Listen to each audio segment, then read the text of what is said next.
शहर से कुछ दूर जंगल में हम दोस्तों का लकड़ी से बना एक हिट है। जब हम शहर के हंगामों से अलिफाख्ता जाते हैं तो साल में एक दो मर्तबा कुछ दिन के लिए वहां चले जाते हैं, फिर जंगल में खूब घूमते और शिकार करते हैं। जब हमारा वहां जाने का प्रोग्राम बनता तो दोस्तों में से कोई एक दिन पहले वहां चला जाता ताकि हिट की सफाई और साल भर में अलिफाक जाने वाली घास काट कर हिट को रहने के काबिल बना दे।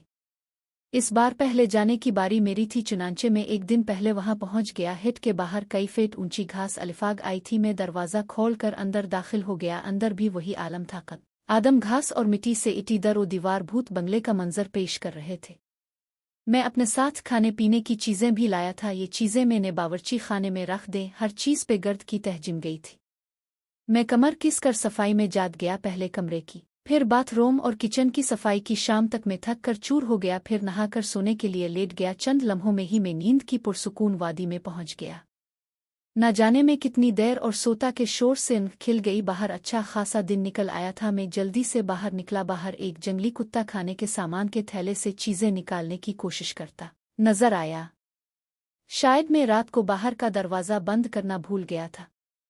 जंगली कुत्ते को देखकर मैं चौंक पड़ा, क्योंकि जंगल में जिन लोगों का जंगली कुत्तों से वास्ता पड़ा हो वो जानते हैं कि ये किस कदर खूंखार और जिद्दी जानवर है। जंगल में छोटे मोटे जानवर तो किया, ये शेर और चीते जैसे ताकतवर जानवरों से भी मुकाबले के लिए तैयार हो जाते हैं और यूं जिम कर लड़ते हैं कि शेर और चीता भागने पर मजबूर हो जाते हैं। मैंने कुत्ते को डराने के लिए जोर से आश किया, मगर वो टेस से में से ना हुआ। मैंने कोने में पड़ी दरख्त की एक मोटी शाख अलिफाटे ली और इसे लाठी की तरह जोर से हुआ में घुमाया। कुत्ते ने थैले को छोड़कर मेरी तरफ देखा और गुर्रा जैसे धमकी दे रहा हो कि खबरदार, जो मुझ पर वार किया उसकी इस दीदा दिलेरी पर मैं इसे सबक सिखाने के लिए आगे बढ़ा। अचानक मुझे अपने पीछे भी गुर्राहट सुनाई दी।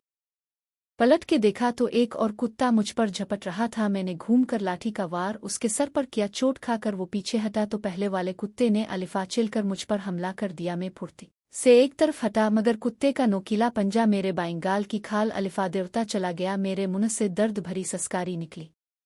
इतने में दो मजीद कुत्ते झाड़ियों से निकल आए। अब वो चार हो गए थे और मैं चारों तरफ से उनमें गिनर गया था।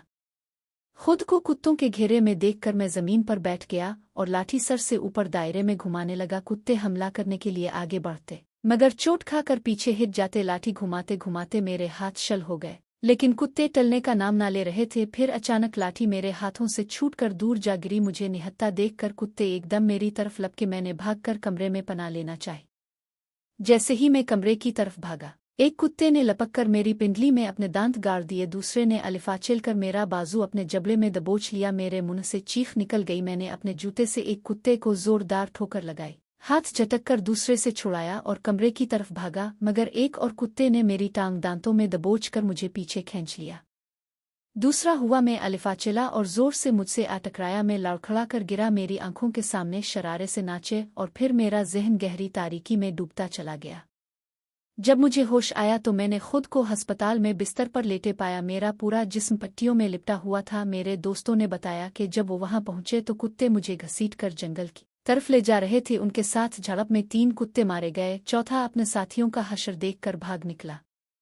डॉक्टरों की जान तोड़ कोशिशों से मेरी जान तो बच गई, मगर मुझे 3 महीने अस्पताल में रहना पड़ा। जब भी मुझे वो खौफनाक मंजर याद आता है तो खौफ से मेरे रूंगटे खड़े हो जाते हैं।